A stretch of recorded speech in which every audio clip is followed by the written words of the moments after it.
So much to talk about today, so let's get right into it. First, we still have our Typhoon Koinu just off the coast of Hong Kong. Another area here, Invest 97W, still looking like it's going to bring some scattered showers to the Philippines by midweek. And then our newest storm, that is Bolaven, just towards the south and east of Guam. Now, I have a whole separate update on that storm specifically for those of you in Guam and across the Mariana Islands, so please do check that out. But let's talk about Koinu, still maintaining a pretty decent structure despite the amount of shear that has just been ripping into it, dry air. It is slowly weakening though still as it tracks south of Guam. You are under T3 out there.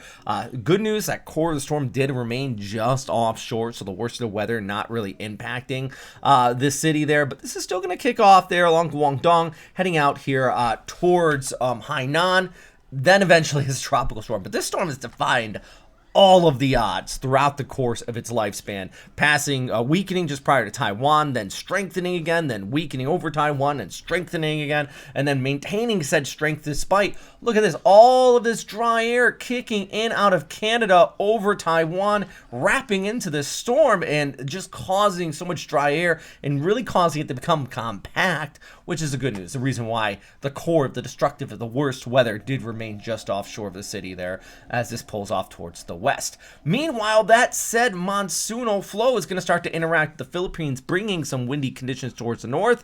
But also we have this low pressure area developing and going to bring some scattered showers, especially in places like Catanduanes, Legazpi, southeastern Luzon. It does look like you're going to see kind of the worst of the weather here by midweek as this next storm system cruises along here. And in fact, just take a look at this. This is the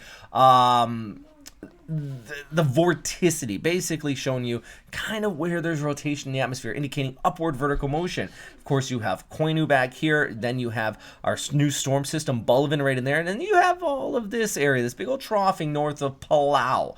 That, my friends, is, and even on the SpaghettiOs, kind of showing you ECMWF, still indicating some sort of development right in here.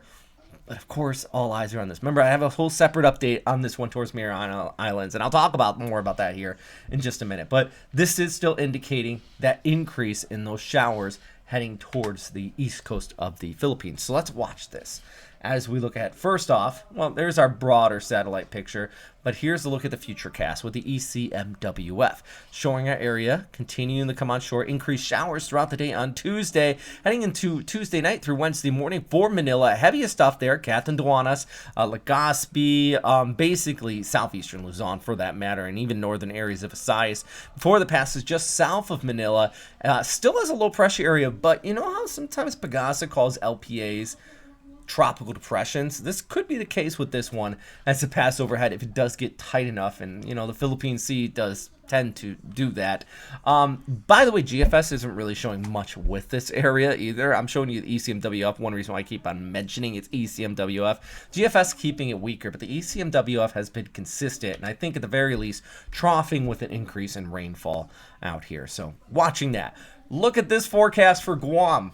Yeah, we're finally getting to it. Bolaven, likely going to be a typhoon here as it pushes right over the island. Take a look at the forecast from the Japan Meteorological Agency. Actually, I'll show that in a second. Here's the ECMWF outlook for you. Has the storm passing right over Rota, just south of Saipan, putting Rota and Saipan probably in the core of this storm. But even if it edges just a little bit further towards the south, that puts Guam and Anderson in it. So it's one of those things where it's going to straddle the three islands. I mean, you just had a storm in May, right? So it's been a recent. We all know how these storms can be and how they can waver just a little bit and change the forecast quite considerably. But at this time, it does look at this 140, 150 kilometers per hour. So we're talking about 80, 100 knot type of storm as that passes over the islands here. Like I said, whole separate update on that. Big thanks for everybody on Patreon to continue to support this channel. If you like these updates, please do check that out. Link is down below. Huge thanks for everybody here, especially those people with the extra super typhoons who continue to help us out and making these updates possible. All right, one more look at the official forecast from JTWC. Remember, JTWC is basically what the Guam National Weather Service uses, and they're showing here the 10th 12Z, that is the evening of the 10th 80 knot storm.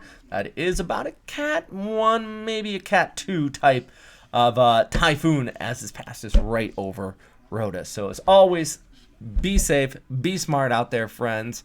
And that's about all I got for today.